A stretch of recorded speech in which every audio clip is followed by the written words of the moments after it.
Maria Menounos, author of the Every Girl's Guide to Life. Today we're going to talk breathing. Now, I didn't breathe before I met Cameron. I never probably took a breath. You were not breathing at all. I wasn't. I was taking shallow, quick breaths. And it took Cameron to actually teach me how to breathe, which sounds silly, but it actually works. You probably aren't breathing right, so this tip is for those of you who were like me, who really didn't know how to breathe. Breathing is a natural thing. Most people think it happens automatically, and it does, but it happens in a much shallower way. The proper breathing really comes from down here, you know, like a singer does, you know. So abdomen needs to come out. It's not very popular, and it sort of became not a popular thing when people wore tight jeans and the stomach was coming out.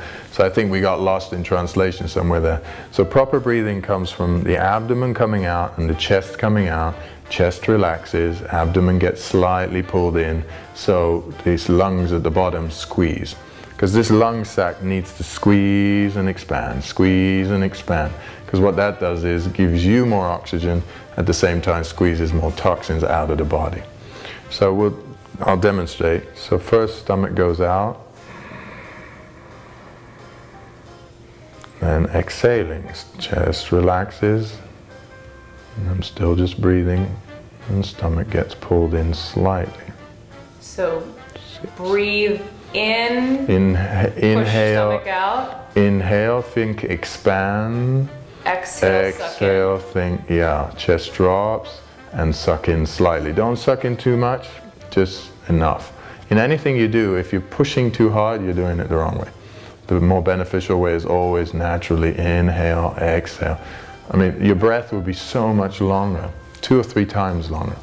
You know, the animals that live the longest are the ones that breathe the least. You know, the elephant, the tortoise, they live 150 years usually, but they breathe twice a minute. We usually take, 20 breaths a minute. So we're expiring quicker. Wow. Yeah.